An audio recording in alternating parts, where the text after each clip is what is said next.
So here we are, I'm starting up the car, and for this video, we're going to be doing the headlights. As you can tell, it's kind of dark. You can see my beam, but it doesn't reach over there. That's because the passenger side is completely out, as you will see in a moment. Get into this. As I said earlier, I bought a complete LED conversion. Voila, there she is. Look at that. So the headlights we're using from a company called I believe it's Prince Audixio? I don't know. Don't really care. I did a couple reviews on them, and well, I didn't do the reviews, but I've seen a couple reviews. They're actually not too bad for the money. Those I couldn't find a review for at all, so I'm taking a complete, utter gamble on. But comes with a lot of them, so if one or two of them fail inside here, that's actually not a bad deal. Turn signals for the front right there. I believe those are for the front if I'm not mistaken. That might be for the rear as well. And then we got another turn signal set here. Fog lights. And finally, the last but definitely not least, we got our ambient lights. So let's get this started. So here we are in the front. If you do have a 2017 or this body style in general, which I think is 2017 to 2022, if I'm not mistaken. I could be completely wrong. Maybe 2021. Subaru, I will do a step-by-step as well. And for the most part, if you have a car that has headlights at all, which you should have a car that has headlights, most of the process of this is going to be almost mirrored. I wouldn't say identical. Every car is different. But for the most part, if you can do one car, you should figure out to do other cars. So let's get started. We open up the hood. And I have this shroud in the way. Now, I can actually access my lights without removing this shroud. But for the purpose of the video, I will be removing this shroud just so you guys can see what I'm talking about. And over here, I have my other side of the headlights. Now, the rear, if we walk to the rear and see what we got going on over here, in order to get to my access points, I have to remove this screw here and this screw here. And then this whole unit has to slide backwards, and then I can disconnect the system. Now, the headlight, or should I say the turn signal that's located in this portion right here, I have no access to. That is an all-time LED. It's factory. I can remove it if I had the proper removal tool for it, but I don't have that. So, let's get into this. So I have my tools here, and I already know what size it is, but 10 millimeter, right on the spot. Now, how I like to do this is get them all removed so I can actually have easy access to everything. So I'm going to undo both sides right now, pop them out. That way I don't have to fight with them a little bit here in a bit. Now for the front headlights, if you don't have LEDs, do not touch the headlight bulb itself.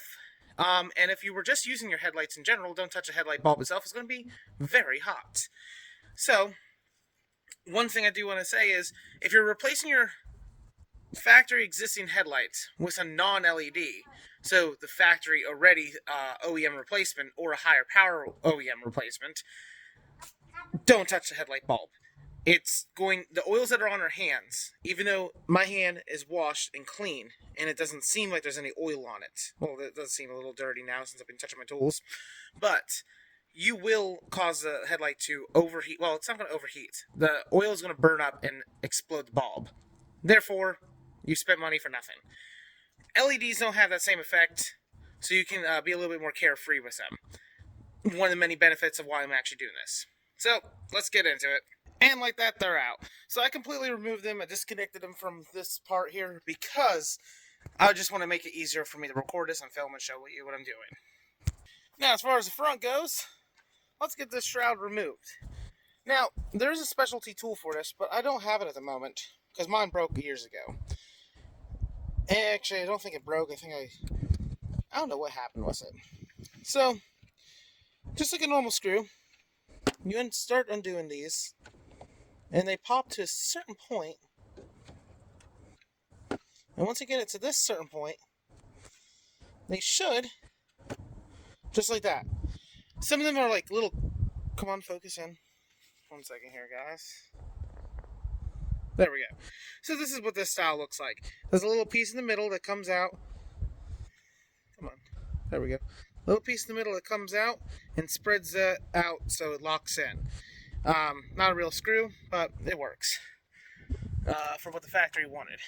Now I'm just going to put them up there and in hopes I remember. Oh, that one's spinning. Hold on. And voila, there she is. I got her out. Now, when you slide it, they slide in each one slides differently. This one slides in like a diagonal order. I'm just going to place that right there so it's out of the way for my headlight. Now for these, what's nice about these is they're actually really easy. Let me, okay, there we go. So, your high beam, typically, if you have two bulbs, the one that faces more into the car, so closer to the center of the car, is going to be your high beam. The one that faces more on the outside of the car is going to be your low beam. This one right here doesn't matter, that's a module. 1 minute. Okay, this doesn't matter, that's a module.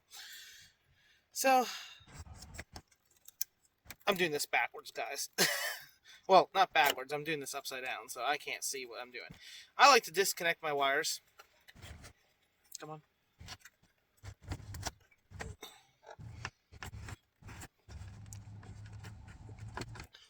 Oh, come on. Oh, come on out. I'm going to pause this for a minute.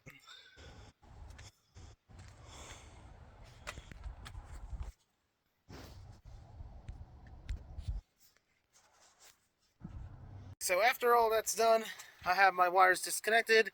High beam, low beam, high and low over there. Okay. Now since they're all disconnected, I want to get the bulbs actually out and verify, before I start touching these bulbs and throw them in the trash, verify that my new bulbs do fit and work. Turn signal. Front turn signal is located right there, above the high beam. Now to get this, I already undone this side, but you twist it, and then it's very hard to do because of where it's located on this model, but there it is. Now, the nice thing with these lower beams, when you get the turn signal or running lights or anything like that, when I say running lights, I mean the side marker lights that are on when the car is initially on anyway, you can touch these and it doesn't hurt the bulb. But your actual headlight bulb itself, you don't want to touch. So, got my turn signal here.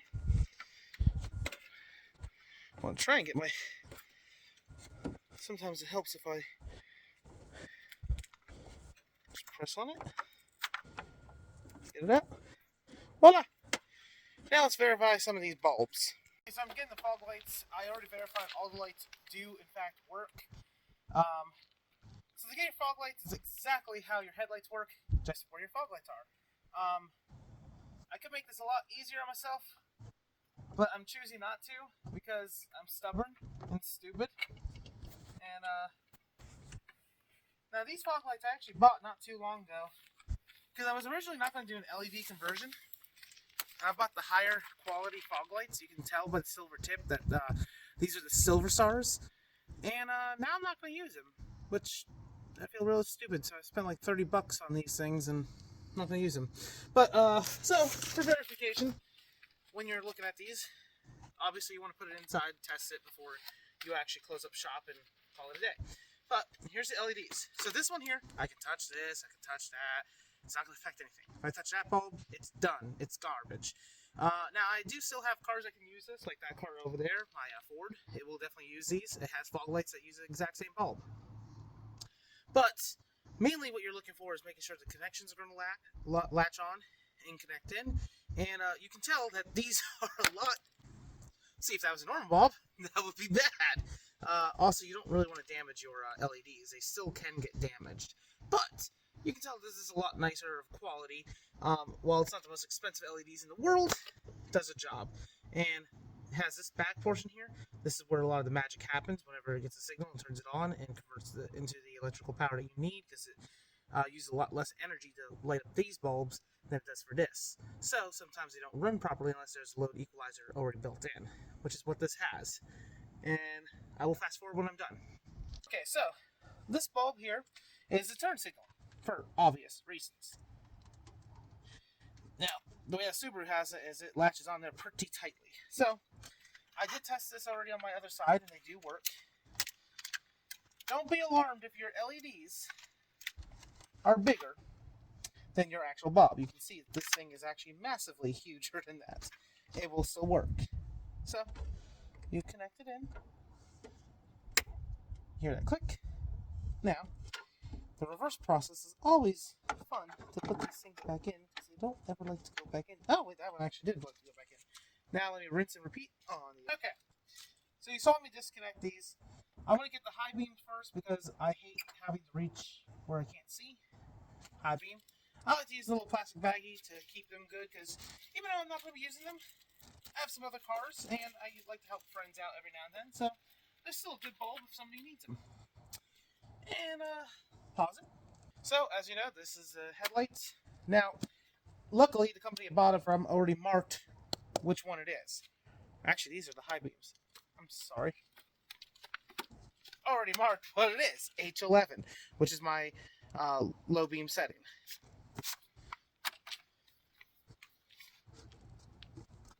Because it's a product manual. I already read this.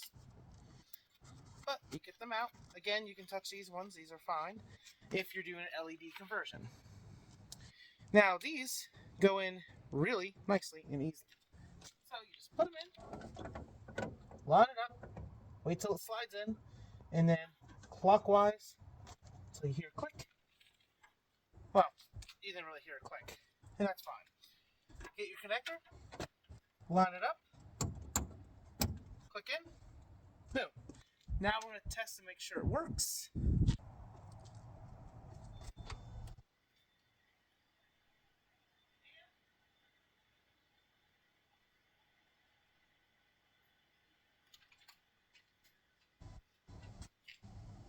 So far, everything's working.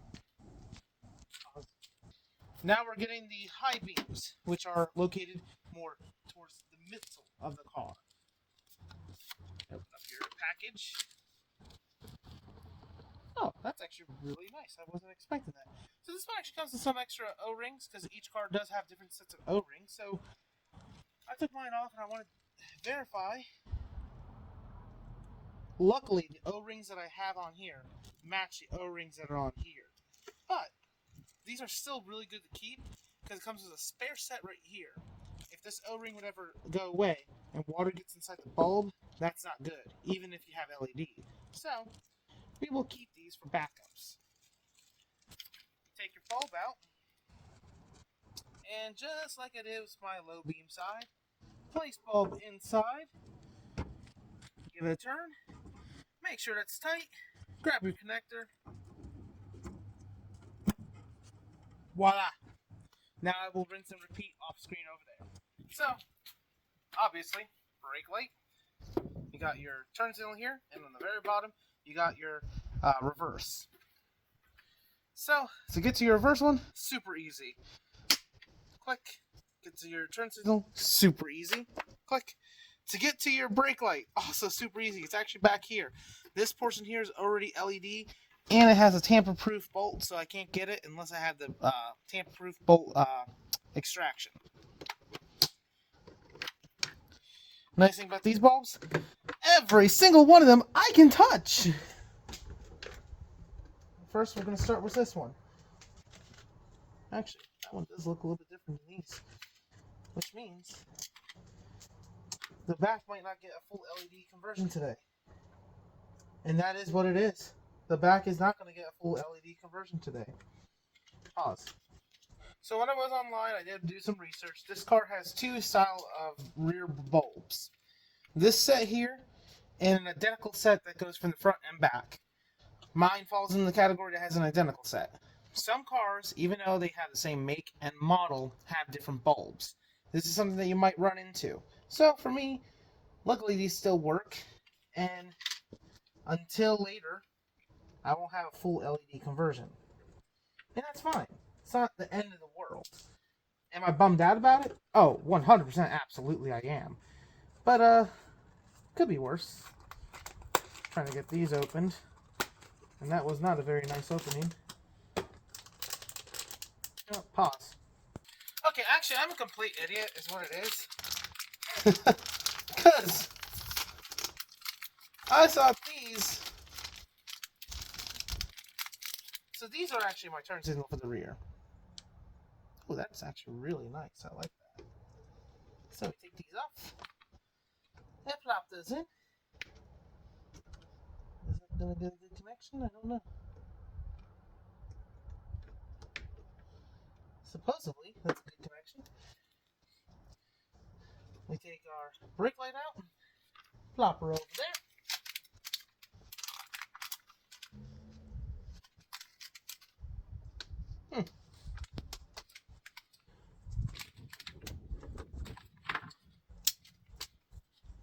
Don't play with sharp knives, kids. Even though they are fun.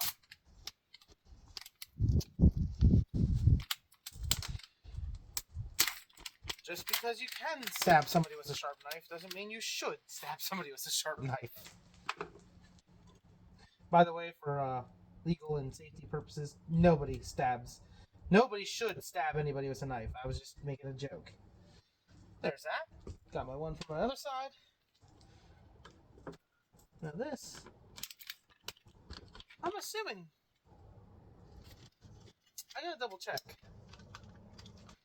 So this is where I say sometimes you have to double look and check. These might be a bright white light, but we'll have to double check and verify. And I will do that before I bolt it down. So I'm going to reverse the process, put them all in. Oh my goodness. That's actually really hard to put in. So I'm going to have to do this a little differently.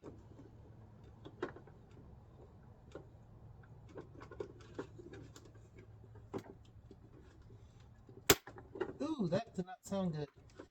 Pause. Okay, so I just have to take this out of here and there to get the proper angle. And that goes in there. And that goes in there. And that goes in there. Now, to make sure that these aren't going to come loose while driving, I like to do that because since I already have it out, and I didn't feel safe about this one, how it clicked in. It didn't have a very nice solid click sound to it. So I like to make sure it's not going to come off whenever I'm going through bumps and none. And you can still see it's in there, staying nice and tight. Secure these wires down. Now, we're not going to bolt it up yet, but we are going to plug this in. We're going to mock it up.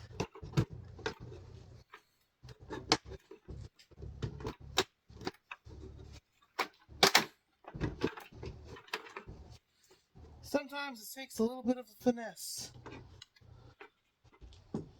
Because what I'm doing is there's two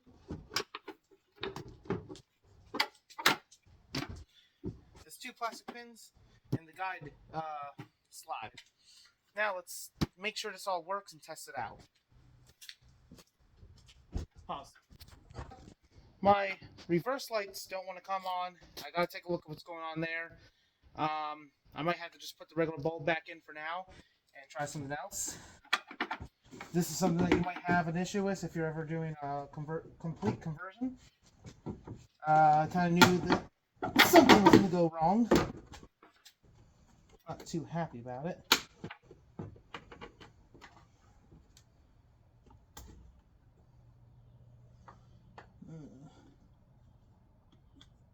Okay. I'm going to get the rest of this off camera and then figure it out and then explain what I did. Okay, so we had a little bit of an issue with, stop. So we had a little bit of an issue. It was just a connector issue. It's completely 100% my fault, but everything is done. Everything is working.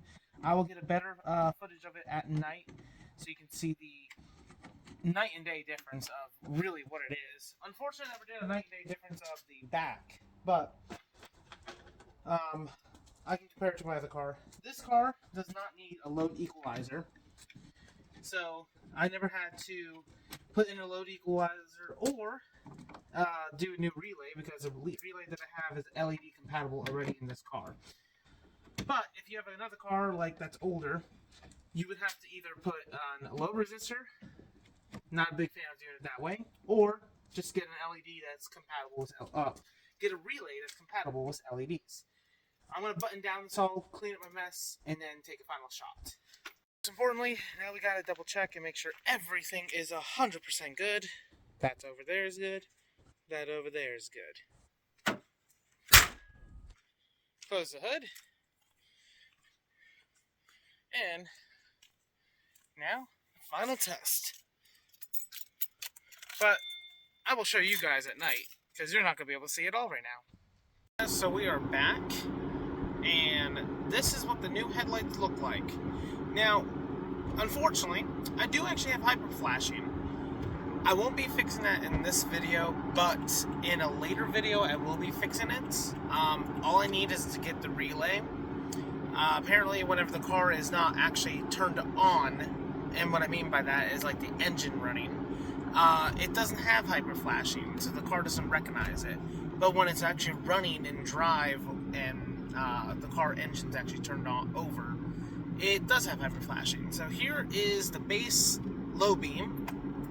There is the high beam. Low beam, high beam. Now in a moment I'm going to be going on a back road closest to my house, and I will it's actually going to be a better comparison because earlier in the video, as you saw, me driving the back road. So let's get that to it. So here we are on the back road, and you can see that these headlights, you can really see actually pretty far. But whenever I do this, oh my goodness, that is a night and day difference.